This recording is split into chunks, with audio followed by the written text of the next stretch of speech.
Olá, bom dia. Nós estamos aqui mais uma vez com o programa Semana em Foco. Hoje, sábado, dia 21 de novembro de 2020. Nós estamos trazendo hoje um amigo muito querido, professor, advogado, doutorando, escritor. Ele escreveu um livro fantástico que é Notícias de Jornais de Ontem, uma coisa interessante mesmo. Professor de literatura, foi meu professor de literatura, uma figura que eu tenho muito respeito, doutor Byron de Castro Muniz Teixeira, que todos conhecem, pelo menos a maioria dos meus seguidores o conhecem e o admiram, e nós convidamos ele para falar sobre um tema que é objeto de estudo do seu doutorado em linguística. Ele fala do sentido da família na lei, na doutrina, na jurisprudência e seu funcionamento na sociedade. Então, na verdade, esse tema é a diferença entre união estável e casamento. Um tema muito recorrente porque todos nós estamos suscetíveis a esse tipo de intercorrência na nossa vida conjugal, na vida civil. Nós temos relacionamentos oficiais e extraoficiais. O importante é que a lei hoje nos permite oficializar todos eles, de forma diferente. Mas eu vou falar rapidamente sobre o meu convidado, Yuri. Antes de cumprimentá-lo, aliás, que é o advogado Byron Teixeira, se puder botar a imagem dele, eu gostaria, é professor do curso de Direito da Universidade Estadual do Sudoeste da Bahia, UESB, Campo de Vitória da Conquista, é professor da UniFTC, Universidade de Tecnologia e Ciência do campus de Jiquié. Além da excelência reconhecida como professor de língua portuguesa e de literatura, Byron é doutorando, como eu já disse, pela UESB. É uma grande alegria tê-lo conosco aqui, já que também aos sábados são intensas as suas atividades acadêmicas e intelectuais. E você atendeu o nosso pedido de separar esse sábado e, como eu faço sempre, antes de cumprimentar o professor Byron, nós vamos pedir a ele que tire a máscara e nós vamos nos manter com máscaras, porque aí você tem uma liberdade de falar e as pessoas vão olhar o seu rosto bonito, não precisa ficar olhando para o nosso, que está aqui preservando a sua saúde e também nos preservando a nós próprios no protocolo que todo mundo tem que cumprir. Bom dia, professor Byron de Castro Teixeira. Bom dia, Wilson. Bom dia, Yuri. E utilizando uma expressão de uma professora minha do doutorado, boa noite a todos. Bom dia. Eu não falo a todas, porque para mim é uma questão de número e não de gênero. São diversos os assistentes. Isso mesmo. É um prazer estar aqui, né, falando sobre os sentidos de família em relação à semântica do acontecimento, para chegarmos a uma conclusão acerca das diferenças existentes entre a união estável e o casamento. Pois não, caro professor, você prefere que eu trate de senhor ou o senhor prefere que eu chame você? Você. Isso é Sempre. É uma velha história de Jô Soares com o general, na época em plena época da ditadura. Ele foi entrevistar o general e todo tremendo. Você prefere que eu te chame de senhor ou o senhor prefere que eu chame de você? O general disse: eu prefiro que você me chame de senhor. Você acredita? Foi mesmo? Foi verdade. Cara. Pois bem, o casamento é um vínculo entre duas pessoas e pressupõe reconhecimento e regulamentação por parte do Estado. Por isso, ele é formalizado a partir da celebração realizada por um juiz de direito. Já um vínculo da união estável não pressupõe formalidades e é formado no plano dos fatos. O casamento é mais formal, pois necessita do registro civil, sendo emitida uma certidão de casamento. Não é? Exatamente. Já na união estável, pode existir ou não a formalização. Com respaldo do nosso ordenamento jurídico, Dr. Byron traz esclarecimentos sobre o Instituto da União Estável e do Casamento, principalmente no que tange às diferenças e semelhanças. Somos todos ouvidos para a sua explanação, Dr. Byron. O pior, pessoal, é que ele já fez a análise que eu ia deixar para a conclusão. Eu queria inicialmente fazer um breve histórico sobre a questão da constituição da família. A família, nos primórdios das civilizações humanas, ela era constituída em diversas modalidades. Na Ásia Menor, no Extremo Oriente, no Oriente Médio, existiam diversas modalidades de família. Mas a família que foi constituída no Brasil, ela iniciou-se a partir do Império Romano. Veja que interessante. Quem nos conta isso é o filósofo Fustel de Coulanges, filósofo francês já em A Cidade Antiga. Ele nos conta que a família é iniciada a partir do agrupamento entre pessoas que se sentiam próximas, sintonizadas, e aí eles se juntavam em rituais para levar os mortos à sua morada eterna. Então, acendia-se um fogo, ali estavam os descendentes, os ascendentes, se possível, né? E esse agrupamento foi dando origem à família. No momento em que as mulheres desse agrupamento se casavam, elas simplesmente deixavam de ser daquela família. Elas iam participar de outro agrupamento. E a família foi se modificando, né, ao longo do tempo. Chegamos, então, ao Brasil. Eu não gosto muito da palavra descoberto. Portugal chega aqui para colonizar, um país extremamente católico, que aderiu à Contra-Reforma católica e trouxe para nós a família. Como ela iniciou a sua constituição entre nós? O Brasil era um país extremamente rural, com grandes propriedades rurais. Não podemos esquecer as capitanias hereditárias e, dentro delas, esses latifúndios enormes, em que alguém se casava pela lei da Santa Madre Igreja e possuíam filhos, ambos, marido, mulher e filhos. Ao lado deles, os escravos mais belos, digamos assim, eram escolhidos para serem escravos da residência, da casa grande. Os escravos mais fortes fisicamente iam para as senzalas. E foi assim constituída a família entre nós. E tem um dado aqui, Byron, interessante, que é um dado da minha pesquisa, que catolicismo e casamento eram intrinsecamente ligados. Totalmente ligados. Inclusive, o Estado acabou dando a força de legalização das uniões aos padres, ao clero, para que evitasse uniões ilegítimas, não é assim? Exatamente. Uhum. Essa estrutura, tanto religiosa como civil, nasce na Idade Média com a Igreja e com o Concílio de Trento. E acabou imitando o modelo italiano desde 1890, segundo me consta, que eles começaram a usar todos os rituais italianos, não é? Exatamente. De Roma, aliás, do Vaticano. Entre nós, com a primeira Constituição da República, de 1891, e posteriormente o Código Civil de 1916, em que você era jornalista, né? Tô. Em 1916, você não estava presente? Eu era guarda noturno.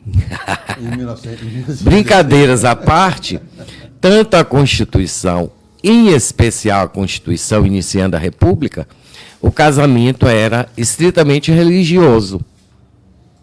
Não existia o casamento civil. Posteriormente, é que o casamento... Tinha um conceito de ordem e de desordem. Se tivesse casado pela igreja, estava na ordem.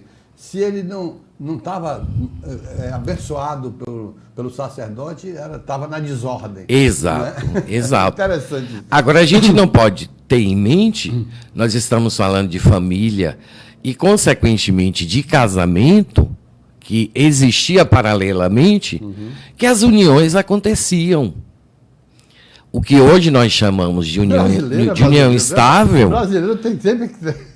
Mas não era só no Brasil. Quando eu iniciei, que eu falei no Oriente, sim. No Extremo Oriente, no Oriente Médio, isso era muito comum. Tanto que hoje nós conhecemos a poligamia lá, sempre existiu, né?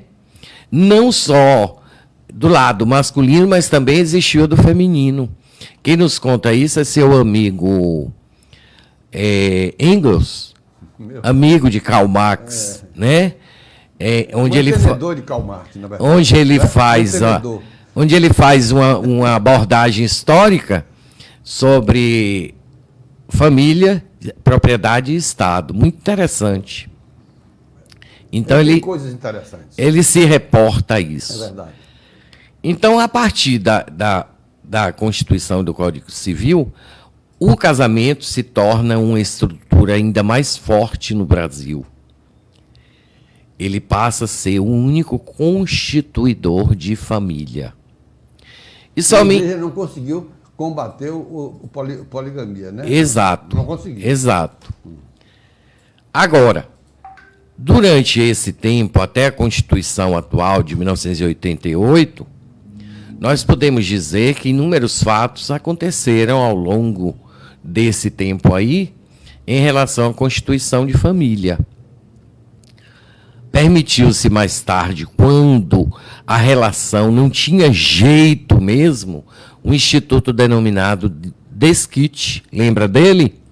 A pessoa se separava, mas não podia casar-se novamente porque a igreja não aceitava. Tempo, né? Exato. Com a lei do divórcio, também chamada Lei Nelson Carneiro, em 77, eu era estudante quando essa lei foi publicada, Lei 6.515, ela traz uma inovação, a separação consensual e a judicial. Consensual é amigável, a judicial, quando havia, né, conflitos. Nesse momento, se podia divorciar a partir dessas colocações, das separações, né? Se divorciava posteriormente e só podia casar-se novamente uma vez. Veio a Constituição de 88. Antes de você falar da Constituição de 88, eu queria pedir a você licença para você responder apenas uns cumprimentos de bom dia, que tem sido alguns. Eu vou pegar alguns possíveis aqui. Liz Midlis, de Salvador. Carrombé. Bom dia, Liz. Carrombé Almeida. Está dando bom dia a você. Bom dia, Carrombé. Jussara Midlis. Juju. Sara. Chico Salles, grande figura, Chico Salles. Bom dia, Chico. Muito obrigado pela sua... Bom dia. Bezerra de Menezes. Bom dia, Wilson. Xanda. Mário, que bom. Xanda, bom dia. Bárbara Magalhães.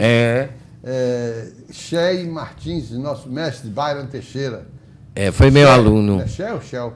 É Shell. Shell, né? Foi meu aluno na FIGE. Nosso mestre, Byron Teixeira. E vários outros que eu vou, ao longo da live, eu vou interrompendo você para cumprimentar essas pessoas. Ok. Até por uma atenção aos nossos audientes, tá bom? Eu quero que você controle isso para mim, viu? Então, Wilson... Você falou da Constituição de 88. Em 1988 vem a Constituição e no seu artigo 226, ele todo é voltado para a família. E ali no caput, para quem não sabe, o caput é o início do artigo, significa em português cabeça, parte principal. A Constituição da República diz assim, a família Maria Júlia disse, bom dia, meu lindo. Aí eu tenho que falar, não tenho mais. Tem, A mas santa- ela tem que a achar, santa né? esposa- Só me achavam lindo, uma me acha e outra achava. Tuca, minha mãe. Pronto, então, Né?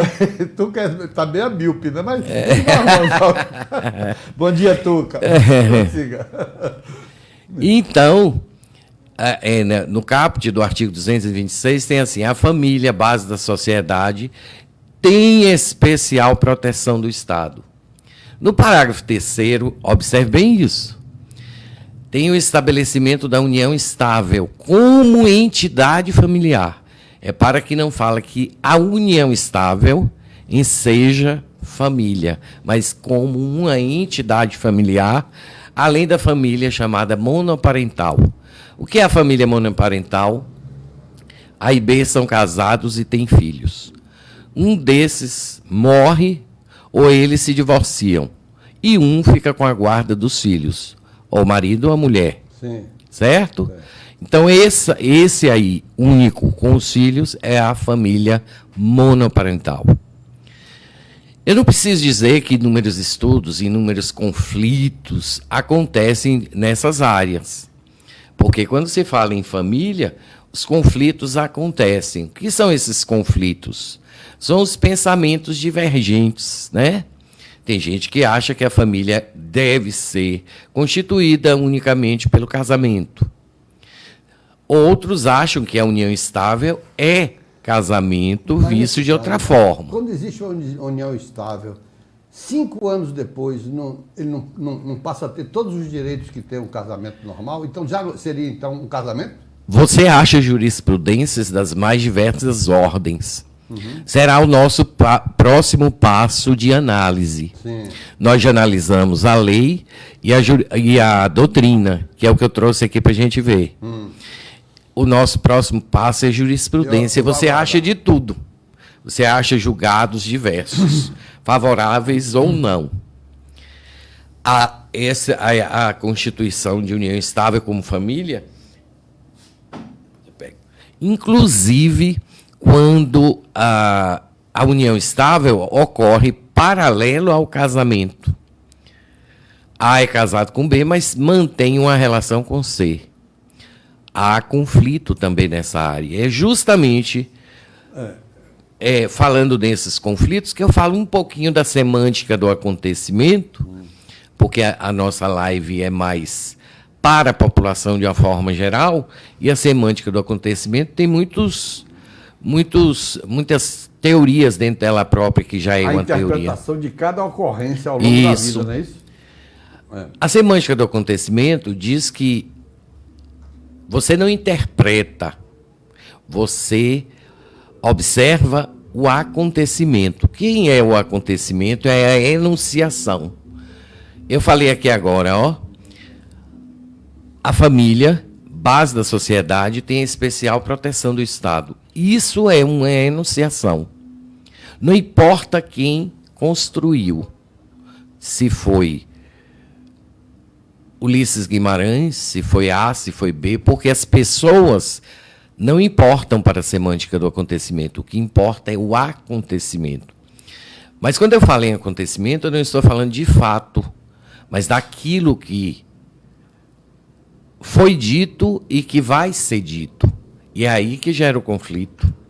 O Wilson, quando fala das suas memórias em Piauí, é um acontecimento. O que ele escreve é um acontecimento. Não como Wilson pessoa, mas como lugar daqueles que fazem as memórias de Piauí. Então não foi o Wilson, nem será o Wilson o único a fazer isso. Existem outros lugares que falam de Piauí.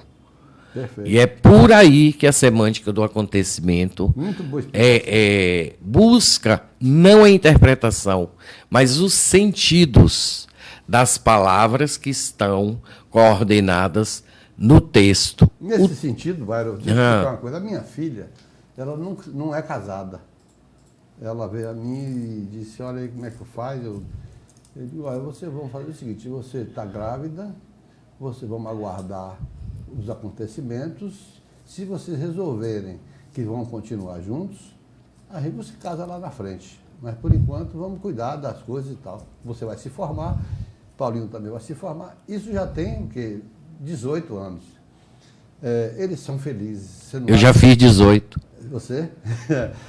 Eles, independentemente do ato, do ritual ou do registro civil, eles são felizes. Você não acha que isso também é um acontecimento que o Estado precisa considerar? Ou seja, ninguém pode dizer que eles não são casados.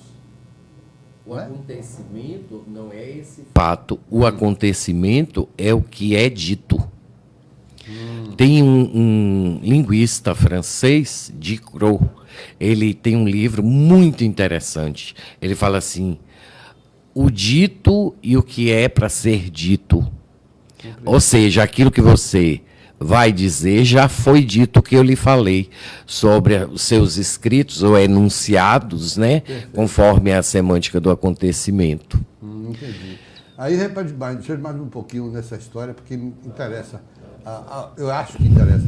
Aí, o que aconteceu? Eu disse a eles... Aí resolveram se casar. Aí eu chamei e disse, vocês vão gastar quanto para se casar? Viagem. Ninguém vai dizer que você não é casado. É igual a mim, viu, Maio? Eu não tenho diploma de jornalismo, não, sabe? Eu não sou jornalista diplomado, porque eu não fiz a faculdade. Mas eu sou fui contemplado por uma lei em 1969. Quem tivesse nas redações seriam considerados jornalistas. Daí em diante, só concurso de jornalismo na universidade. Então, veja bem, aí quando eu fui buscar a minha documentação para poder regularizar isso, tinha tocado fogo lá, pegou fogo lá em Brasília, onde estava a minha documentação, meu último trabalho de 1970, na Agência Nacional. Mas pegou fogo lá no prédio e aí eu fui conversar com uma pessoa amiga minha de Salvador. Rapaz, eu não consegui trazer o documento. Que alguém vai dizer que você não é jornalista? Não pode, ninguém. E aí acaba a coisa ficar tão constatada. Você quer ver o que é acontecimento nessa sua história? Sim. Não é o fato ou os fatos. O acontecimento é o que você recebeu. O documento que você recebeu, que está escrito que você passou a ser jornalista, esse é o acontecimento. Sim. Porque o acontecimento é o enunciado, que é o documento, está no acontecimento, no centro do dizer. O centro do dizer é que é o documento. Que você recebeu, que nosso saudoso Carlos Alberto Torres deve ter recebido, né? Mesmo, também. Então, é outro acontecimento. É outro acontecimento, não é o mesmo. Embora eu acredite que seja na mesma época, mas acontecimento é o que está escrito. Tá certo. Eu tá bom? Aproveitar para cumprimentar a viúva, né, de Carlos Alberto Torres, que até hoje ela rende homenagens a ele. Eu acho lindo aquele negócio. Ela cultiva a imagem de Torres, seu primo, meu colega e depois advogado. Muito querido, trabalhamos juntos em Salvador, no início das nossas lides advocatícias, né? Eu aprendi muito com ele e brinquei muito com ele, aprendi direito e aprendi a ser mais gaiato. Mais malandro. Malandro até que não, mas gaiato com ele, sim. Me diverti muito. Eu trouxe ele de Piauí nos anos 60 e apresentei uma garota, ele falou Beto Sinatra, o nome dele, porque não eu canto. Era desse jeito, com a cara mais, né? Beto Sinatra. Bom, Wilson, eu vou continuar, né? Prossiga, meu amigo, mas de vez em quando eu vou lhe quebrar, eu vou quebrar essa eu sei disso. De mestre. Faz parte. Você, senão não é você. É o que eu falo para os meus alunos. Eu vou dando a aula, depois eu dou uma pausa e falo sobre alguma coisa ali. Aí eu falo, se não fizer isso, não sou eu. É verdade. Eu falei contigo o seguinte, que o que importa não é o Wilson, Byron, Yuri, mas o acontecimento que para Eduardo Guimarães, que é o autor dessa teoria, e é brasileiro, hein? Sim. É a única teoria de linguística que é brasileira. Ele é professor da Unicamp, Universidade de Campinas, e já conhecido mundialmente no meio das línguas, né? Do estudo das línguas. Então, ele aproveita aquele sentido de comunicação, receptor, emissor, canal, para explicar o seguinte: quem fala é o locutor, e mais para adiante ele chama de alocutor, que é o centro do dizer, a origem, a fonte do dizer, e o locutário ou alocutário X, que é aquele que ouve, lê e vai interpretar, né? Sim. A partir daí, ele estabelece algumas diretrizes ou formas de analisar esses enunciados. A reescritura, que seria exatamente aquilo que diz novamente ou rediz insistentemente o que já disse. Então, quando você diz a família, base da sociedade, reescritura família, porque se refere à família, é como se fosse um sinônimo. Compreendo. Certo? O outro é a articulação, que nós, quando aprendemos, é muito parecido, mas não é igual. Eu só estou tentando fazer com que minha fala chegue a todos. A articulação é aquilo que a gente aprendeu das orações, que se unem, se juntam. Aqui são as palavras que se juntam de duas maneiras, de três, aliás, através da dependência, da coordenação e da incidência. E, finalmente, ele ensina a fazer o chamado DSD, que é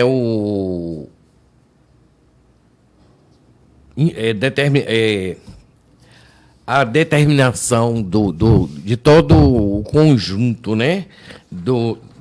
Daquilo que foi construído, daquilo que foi interpretado, né?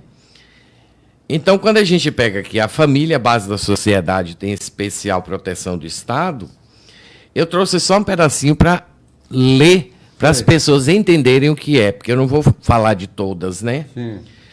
Então, a interpretação foi a seguinte, uma análise melhor.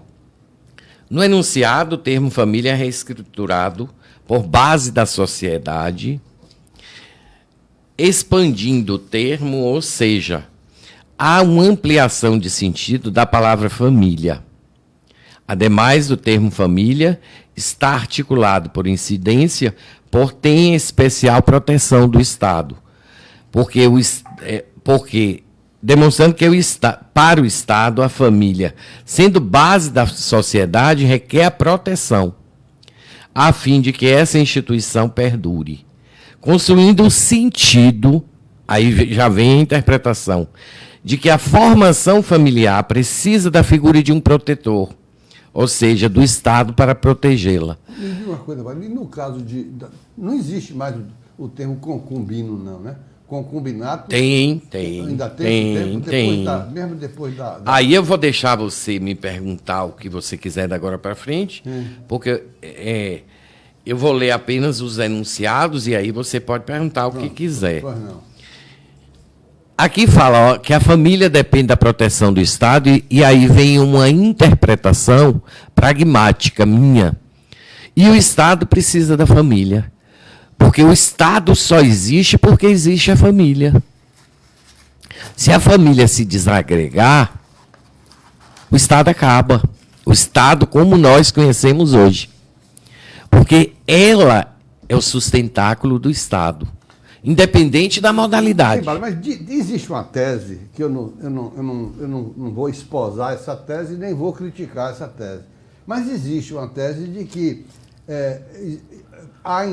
está em curso uma ação para destruir a família, para dissolver o Estado da forma em que ele é conhecido hoje. Você acredita nessa possibilidade?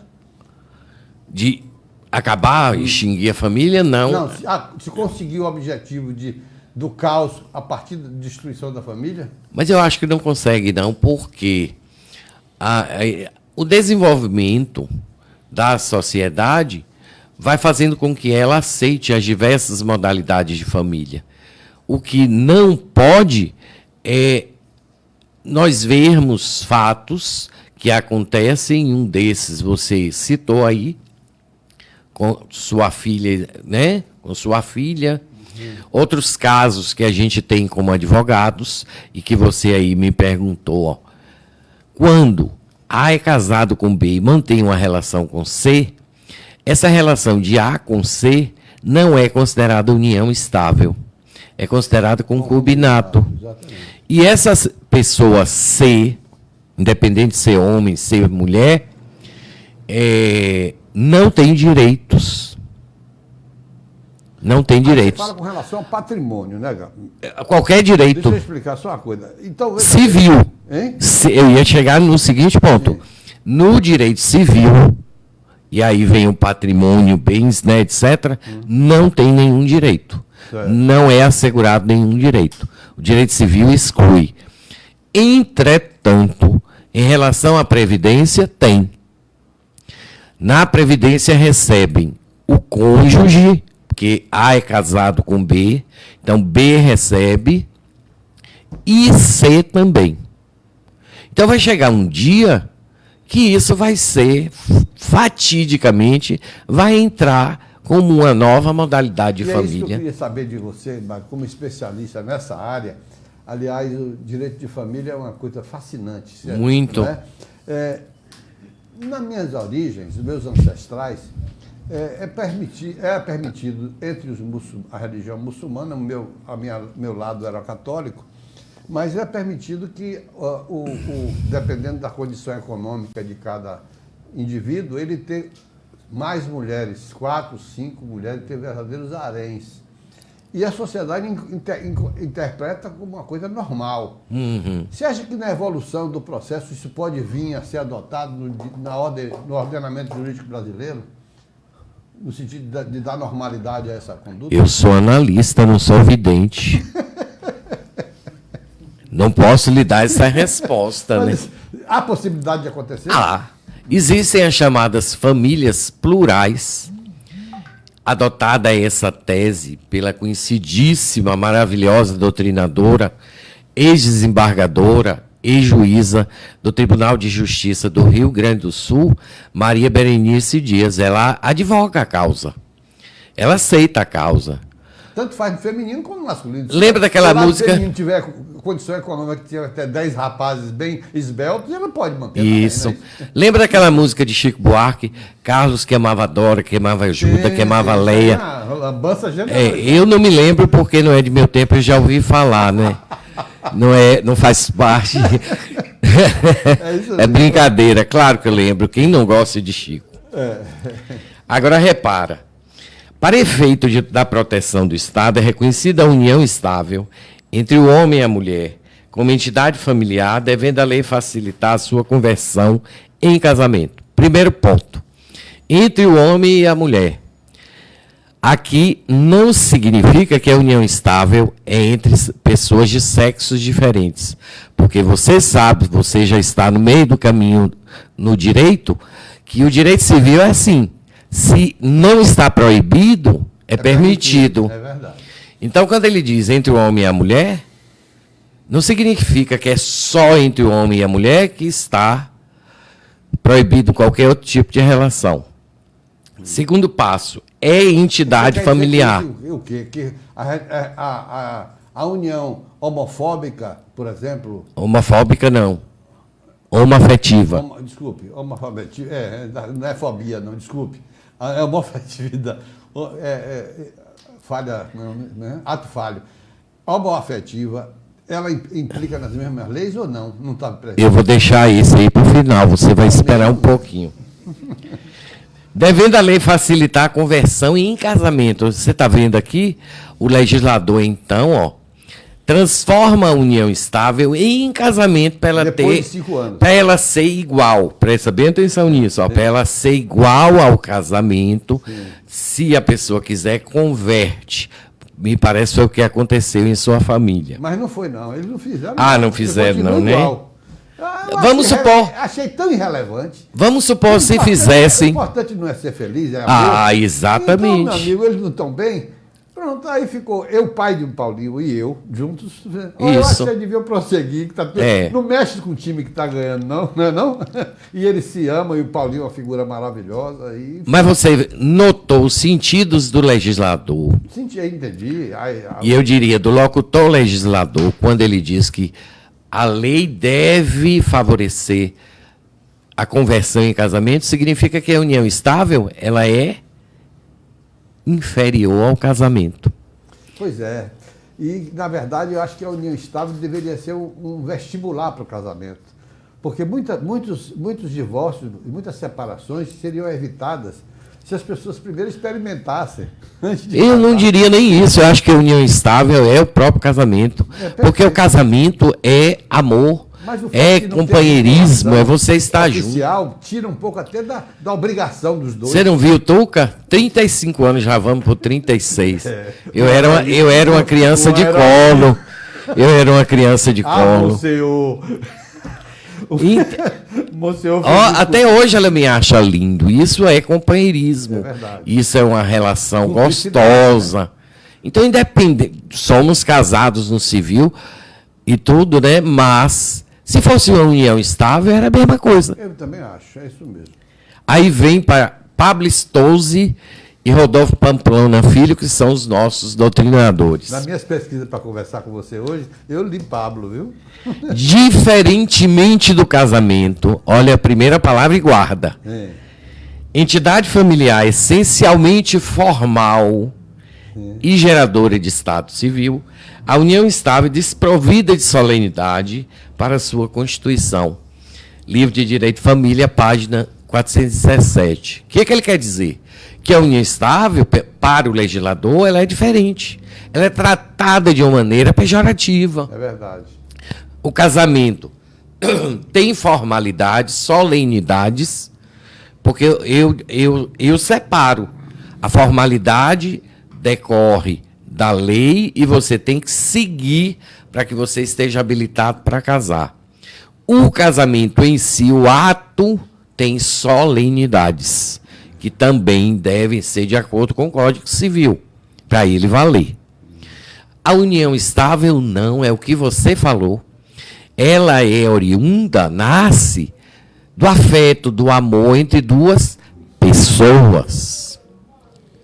Né? Entre duas pessoas que se amam. Que se encontram e exato. Ali não tem força que segure. Tem solenidade? Não. Não tem. Nasce do que ele chama, eles, né, Pablo e Rodolfo Pamplona, do afeto, do amor, da união de fato. E o último, da página 18.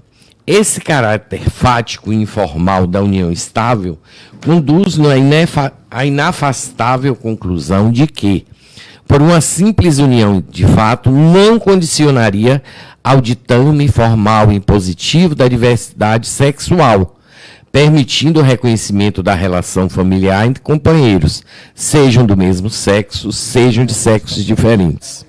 O que a gente pode extrair os sentidos daí? De que a união estável, ela não fica restrita ao que a lei diz, porque ela nasce do amor, ela nasce do companheirismo e da vontade. Enquanto que o casamento, não, ele é ato solene, ele é constituidor de família.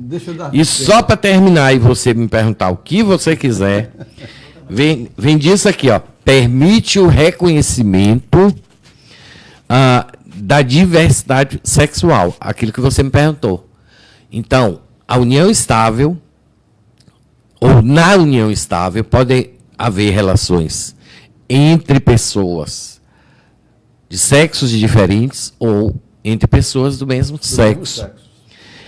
Muita gente que faz direito, que está nos vendo agora, poderia falar assim, Byron, fala aí que hoje o Supremo Tribunal Federal já admite o casamento entre pessoas do mesmo sexo, o CNJ, mas isso não foi a análise que eu fiz eu ainda vou fazer esse tipo de análise.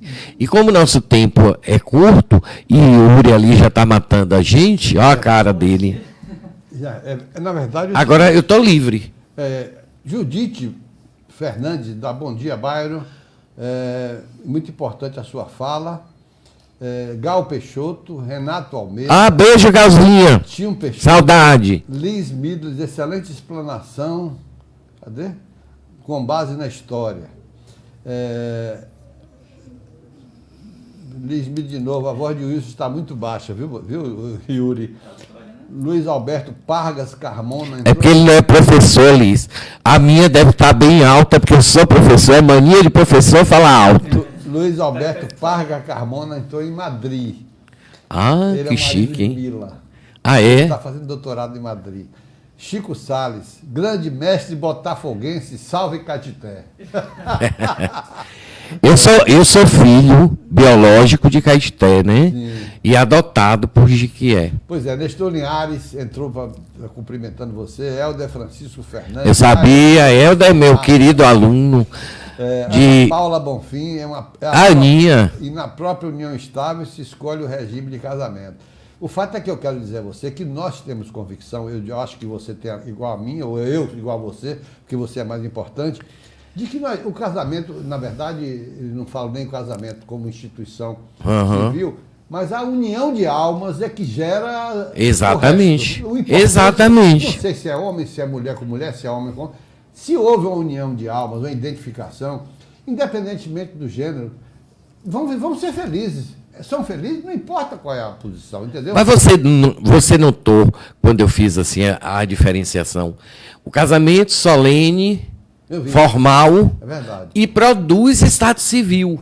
É isso que eu estou dizendo. A união estável não tem formalidade, não tem solenidade, nasce da união de fato e não gera estado civil.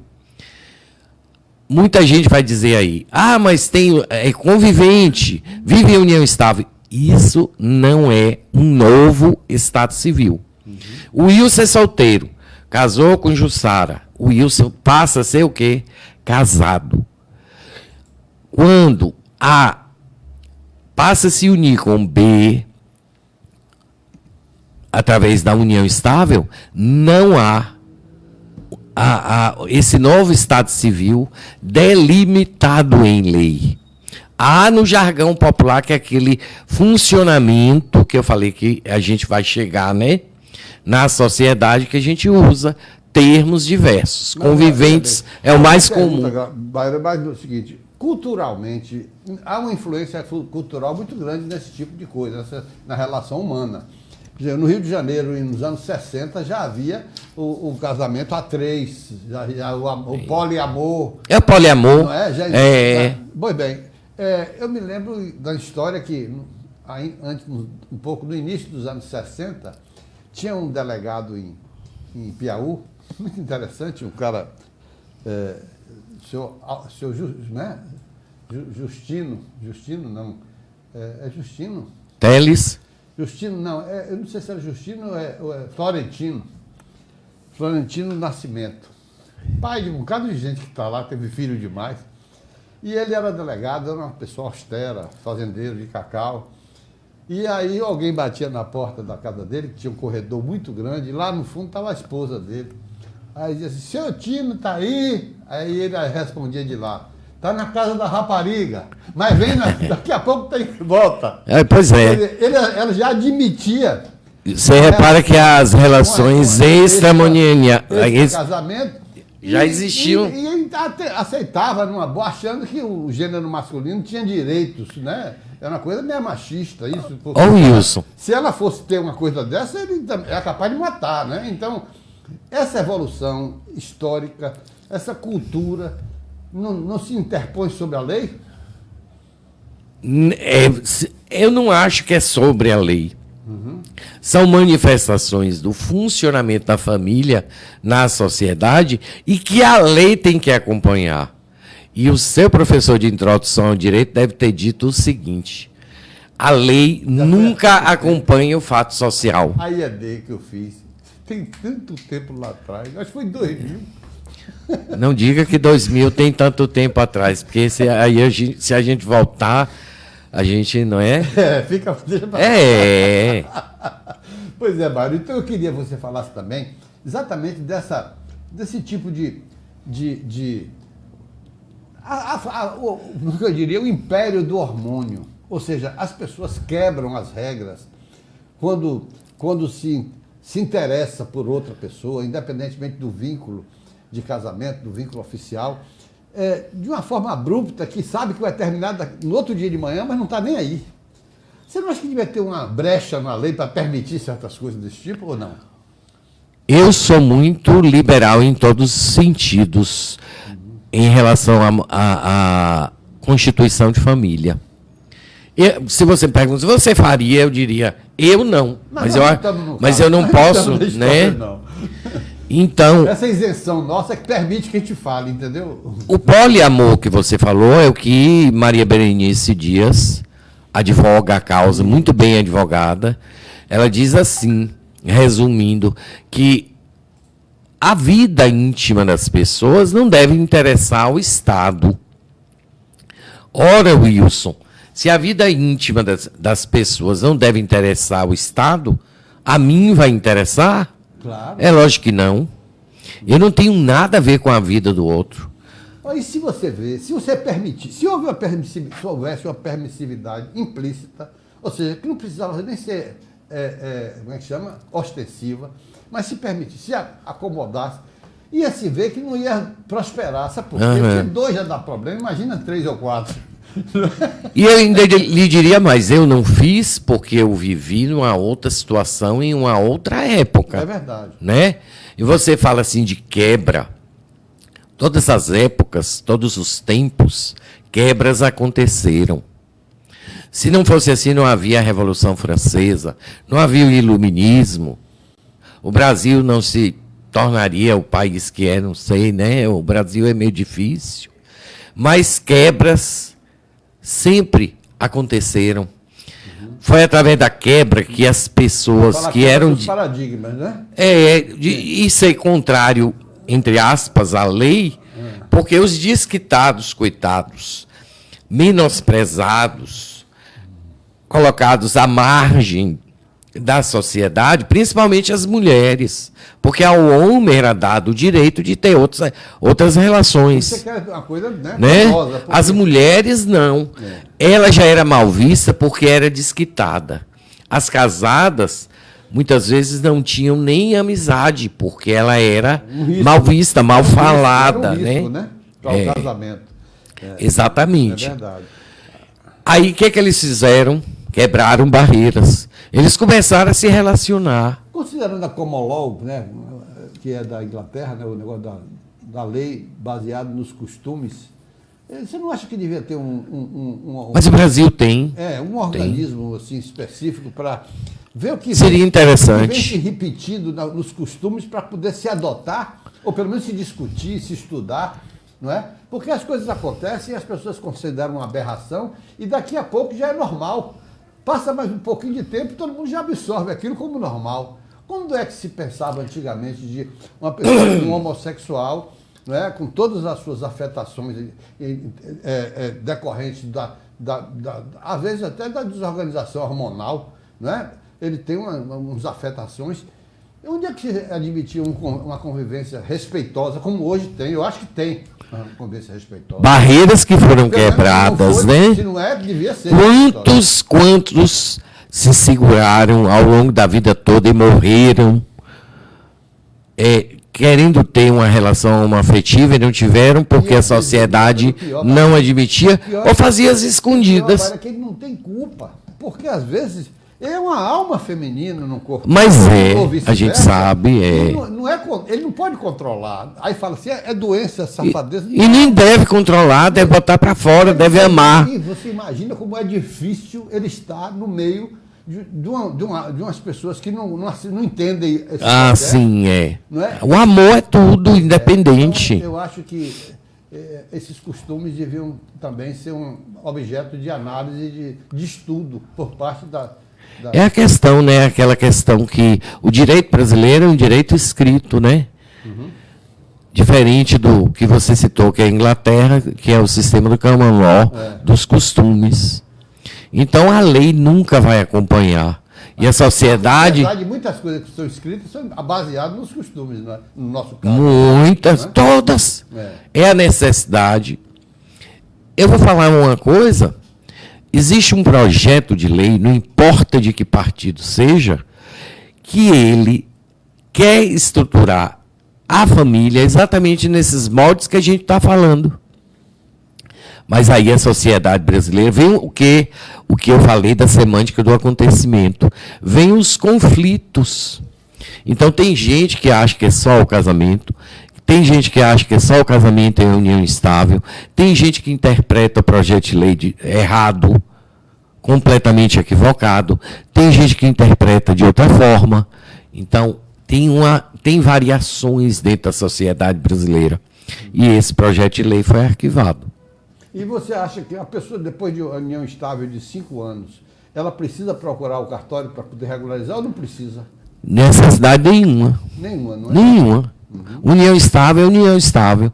Tanto que você vai ver... Separar não precisa divorciar. Tanto que você vai ver no semestre que vem, com seu professor ou professora, que a união estável não precisa nem as pessoas estarem convivendo sob o mesmo teto, nem há essa necessidade de convivência de 5 anos. Bairro, eu tive ontem com a sua aluna, que hoje é minha professora, que mandou um abraço para você, a professora Solange Chaves. Solange é uma das grandes alunas que eu tive e tenho na UESB, né?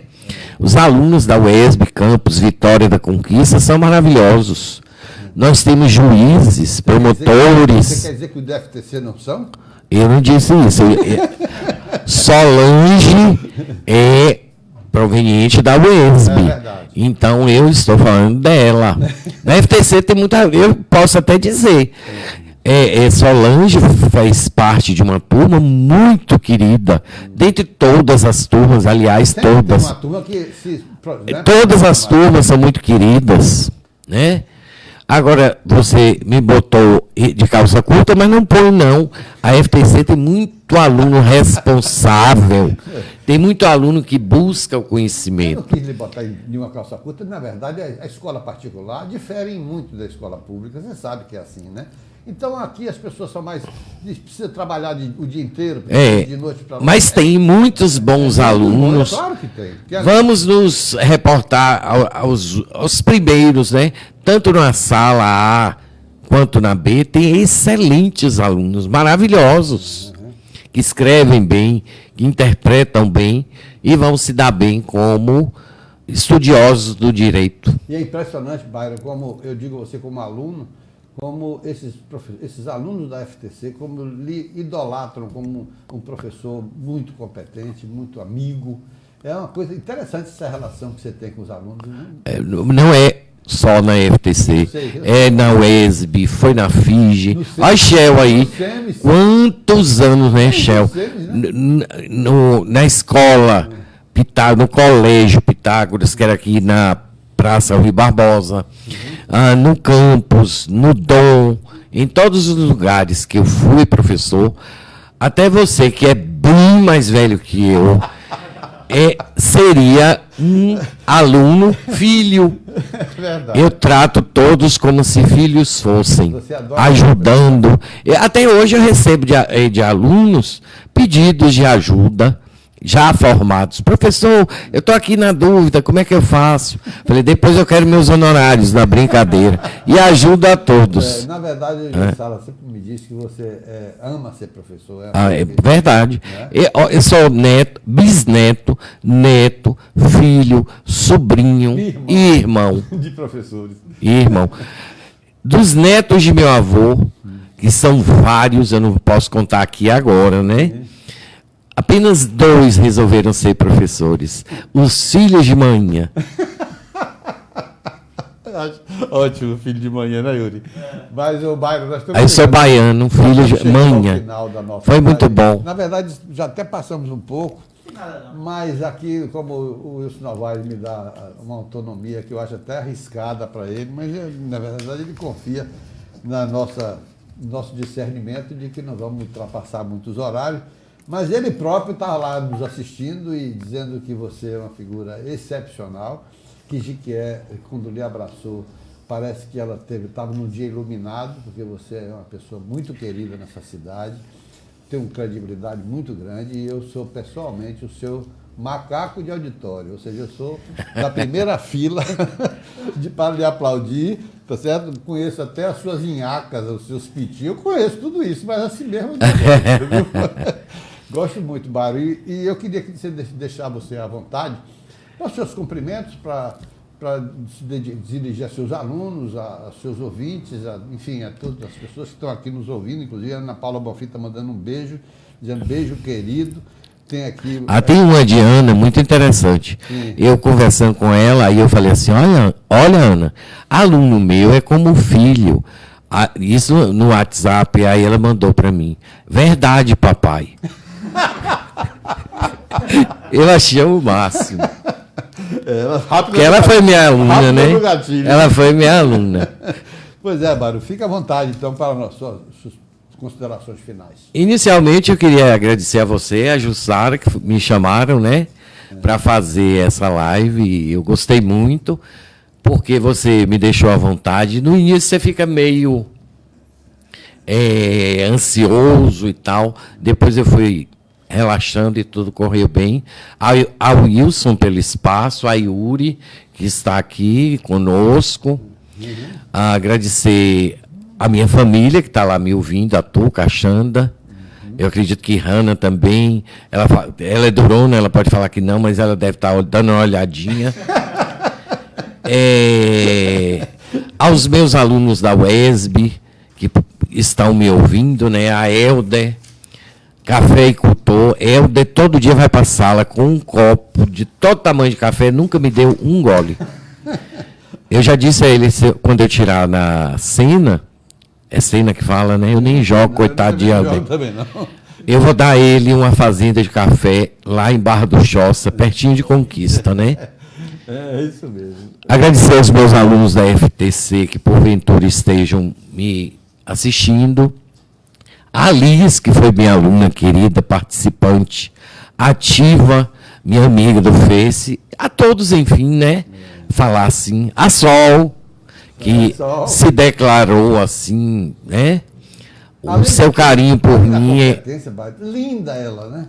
Espetacular, em todos os sentidos, linda, linda. É verdade, ela é uma pessoa muito doce, ela esteve conosco lá em casa ontem, ela está cuidando de uma causa de Sara, uma causa do INSS muito anterior, e foi lá porque ela tinha notícia para dar, mas ela é sempre muito agradável. Eu falei para ela que nós íamos conversar hoje aqui numa live, ela, meu professor querido. Então, Byron, eu quero dizer a você que cada vez que você tem uma novidade nos seus estudos, na sua história, vamos marcar para te voltar aqui, porque vamos. Garantia de audiência, viu? Você aqui, é verdade, vai bombar. Nós vamos estar no Facebook, na página, na minha página pessoal, na sua página pessoal, na página IPAU de todos os tempos, vai estar na página da Semana em Foco e no YouTube, que vai circular também. Para ficar salva. Hein? Para ficar salva. Não entendi. A live fica salva lá. Tá lá. Fica salva. Fica salva, é verdade. Eu não entendi. É a máscara. Então, na verdade, amigo, eu quero lhe agradecer por você ter aceito o nosso convite. Você ter Eu que agradeço. Remanejado os seus horários de sábado. Da minha culinária, eu já deixei lá tudo pronto. Fazer feira também, né? Já fiz ontem. Fizemos. Eu e Tuca fizemos ontem. Eu quero mandar um beijo para Tuca, para Xanda, e quero dizer que muito obrigado por você estar aqui. De nada, meu querido. Às ordens. E a vocês, muito obrigado pela audiência. E vamos até sábado, quando nós estaremos aqui, provavelmente com o doutor Chico Salles, doutor Espartaco Teixeira, doutor Adilson Pinheiro de Andrade, falando sobre pecuária de leite, essa nova ordem econômica para pequenos investimentos que dá um resultado de renda permanente. Vamos ver. Muito obrigado a Yuri, muito obrigado a Wilson Navarro Júnior, nosso companheiro, nosso parceiro, de que é repórter, que nos ampara, nos acolhe nesse espaço tão bom. Muito bom. Um abraço para vocês todos.